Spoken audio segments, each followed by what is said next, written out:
Baik, Bapak Ibu perkenalkan, nama saya Leticia, petugas promosi kesehatan dari Puskesmas Wilingan J.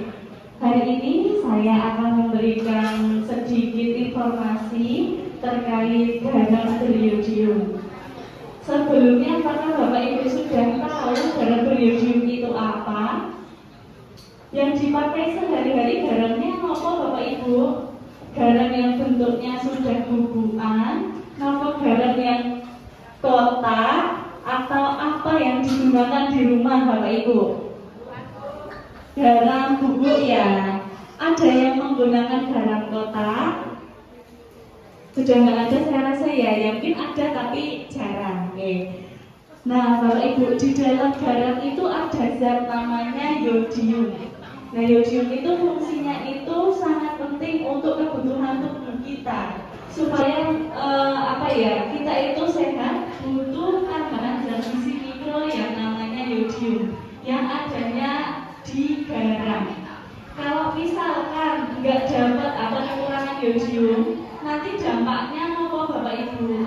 Dampaknya Bapak Ibu itu bisa kekurangan yodium. Yang pertama itu biasanya ada gangguan pada tiroid, kelenjar tiroid, yaitu hipotiroid atau kekurangan. Jadi itu kekurangan yodium tadi bisa menyebabkan hipotiroid. Kemudian Bapak Ibu, untuk ibu hamil juga sangat penting garam beriodium ini, karena kalau misalkan kurang yang dimasukkan di dalam tubuh ibu hamil ini akan berdampak pada ibu dan janinnya. Jadi nanti berdampak pada kecerdasan otak juga pada anak-anak yang dilahirkan.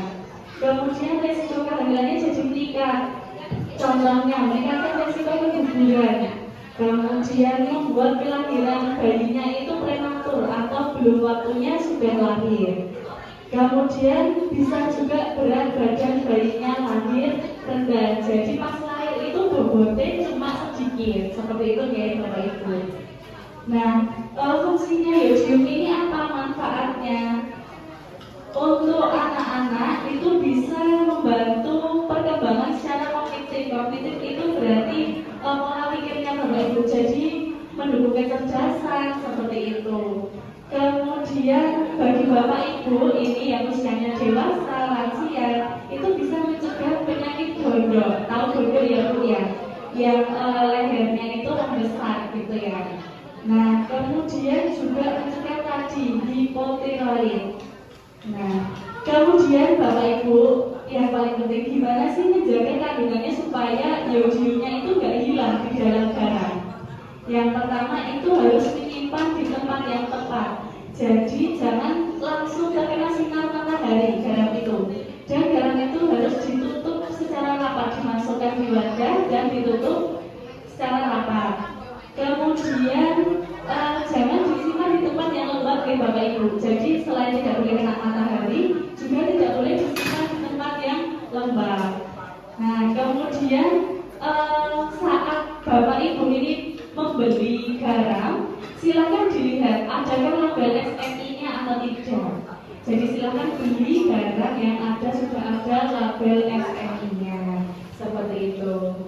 Nah, Bapak Ibu, garam beriodium ini sangat penting untuk investasi masa depan kita. Jadi pastikan anak-anak kita ini bisa cerdas mulai dari penggunaan tadi garam tadi ya Bapak Ibu. Kemudian satu lagi, ketika Bapak Ibu ini memasak, itu kalau bisa garamnya dimasukkan di akhir saja, gitu ya. Jadi bumbunya itu dimasukkan di akhir garamnya, supaya kandungan yodiumnya tidak ikut larut saat dimasak dari pertama. Jadi ada pengecekan garam beriodium bagi balita atau orang Bapak Ibu. Apa sudah ada yang membawa garamnya?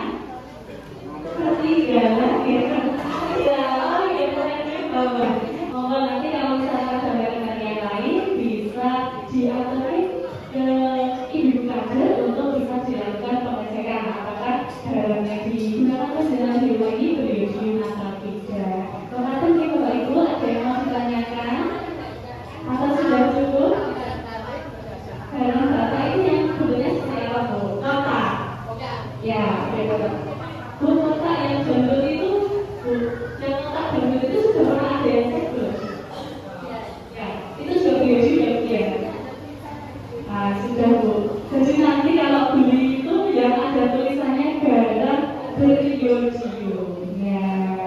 Nah, kalau ini masih ragu, nanti dibawa langsung